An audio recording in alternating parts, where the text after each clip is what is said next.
Buat sebagian orang, minum kopi itu kayak ritual setiap hari. Nggak boleh dilewatin, karena kalau dilewatin, kayak ada yang kurang di hari itu. Rasanya jadi kayak lebih lesu, kurang bertenaga, dan bawaannya ngantuk terus. Cuman pas asam lambung naik aja yang bisa bikin berhenti minum kopi. Bener nggak?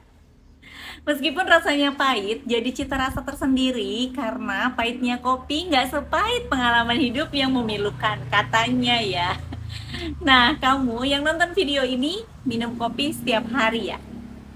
Udah tahu belum pro dan kontranya?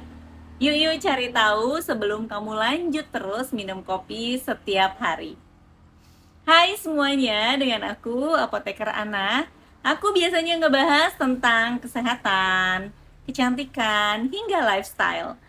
Dan di video kali ini kita akan bahas tentang kebiasaan bagi banyak orang di sekitar kita yang mungkin juga itu kamu atau aku juga ya. Yuk minum kopi setiap hari sebenarnya boleh atau enggak sih? Karena banyak pro dan kontra. Dengan isu ini itu pengen tahu dong seperti apa? Pastikan tonton video ini sampai akhir ya. Part yang pertama kita bahas tentang manfaat minum kopi. Makin kesini makin kesana, kalau zaman dulu kita taunya minum kopi ya cuma kopi tubruk, kopi tradisional Indonesia yang dibuat dengan cara menumbuk kasar biji kopi dan terus menyeduhnya dengan air panas. Tapi sekarang udah banyak banget macam-macam kopi. Ada kopi susu, kopi latte, kopi gula aren, kopi jahe, kopi matcha, kopi avocado, dan segala jenis macam kopi kekinian. Nah, kalau kamu sendiri minum kopinya yang mana tuh? Di balik nikmatnya kopi, bagi para penikmatnya, ada hal-hal yang mesti diketahui dulu. Kopi punya banyak manfaat kesehatan yang mengandung berbagai macam senyawa bioaktif yang bermanfaat, seperti kafein, yang jadi stimulan sistem saraf pusat, bisa meningkatkan fokus, konsentrasi, energi, dan mood.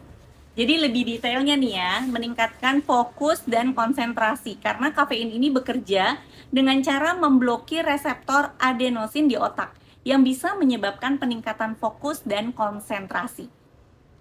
Kemudian meningkatkan energi. Jadi kafein juga bisa meningkatkan energi dengan cara meningkatkan pelepasan adrenalin dan dopamin di otak. Ini nggak sama dengan energi dari gula ya. Cara kerjanya beda. Kalau gula itu memberikan energi instan dengan meningkatkan kadar glukosa di dalam darah. Kemudian meningkatkan mood. Jadi kafein juga bisa meningkatkan mood dengan cara meningkatkan pelepasan serotonin di otak.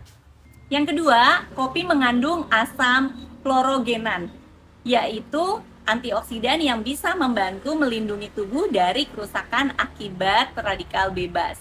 Kemudian mengandung asam palmitat.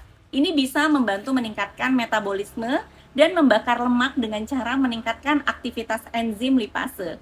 Kemudian mengandung kahweol atau kafestol, yaitu diterpenoid yang bisa membantu mencegah penyakit Alzheimer dan Parkinson dengan cara meningkatkan produksi dopamin di otak.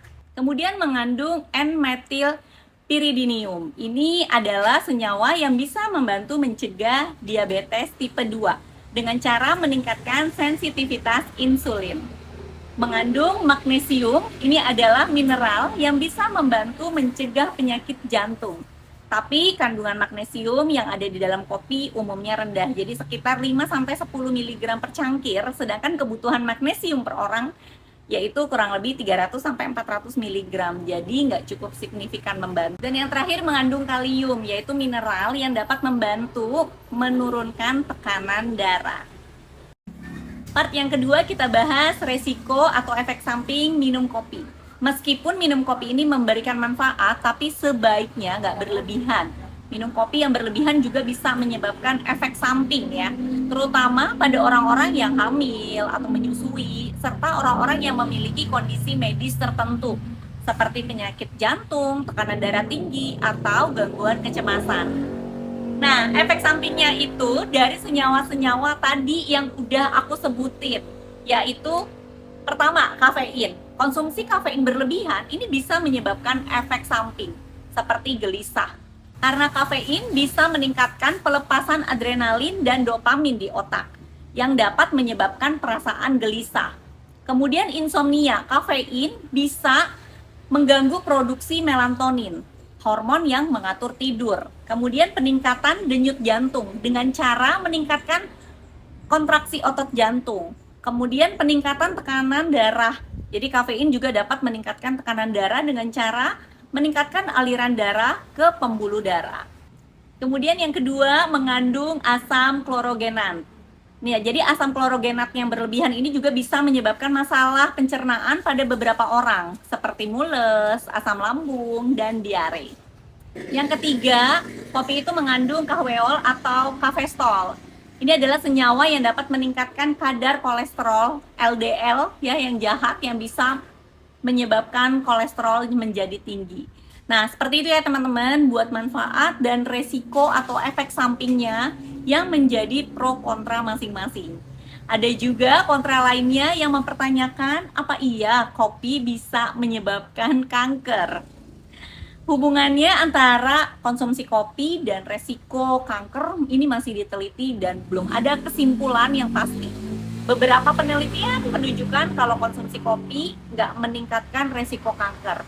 Bahkan beberapa penelitian menunjukkan bahwa kopi bisa mengurangi resiko beberapa jenis kanker. Tapi perlu diingat juga, penelitian tentang kopi ini dan kanker masih terus berkembang. Jadi sebaiknya konsultasikan dengan dokter dulu ya teman-teman ya untuk dapat informasi yang lebih akurat dan sesuai dengan kondisi kesehatan kamu.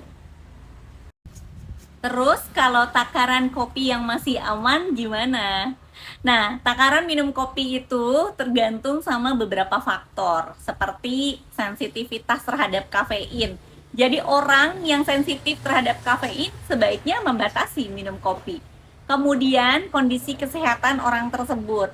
Seperti yang udah kita sebutin sebelumnya, orang hamil, menyusui, serta orang-orang yang memiliki kondisi medis tertentu seperti penyakit jantung, tekanan darah tinggi, gangguan kecemasan, ini sebaiknya nanti konsultasi dulu ya sama dokter ya sebelum minum kopi. Buat aman minum kopi, kamu bisa ikuti beberapa tips berikut ini. Yang pertama, batasi konsumsi kopi hingga 2 cangkir per hari. Jadi takarannya 200 ml kurang lebih kalau 1 cangkir ya. Hindari menambahkan gula atau primer berlebihan ke dalam kopi. Atau kopi-kopi yang kekinian dengan aneka rasa pemanis dan sebagainya. Kalau bisa kopi pahit aja sih ya nggak apa-apa ya, itu lebih bagus ya. Atau pakai gula dikit aja. Nah, minum kopi di pagi hari atau siang hari untuk menghindari insomnia. Hindari minum kopi sebelum berolahraga. Jika kamu mengalami efek samping minum kopi, hentikan konsumsi kopi dan konsultasikan dengan dokter. Nah, semoga informasi ini bermanfaat ya teman-teman ya. Dan kalau kamu suka sama video ini, jangan lupa untuk kasih like, komen, dan subscribe.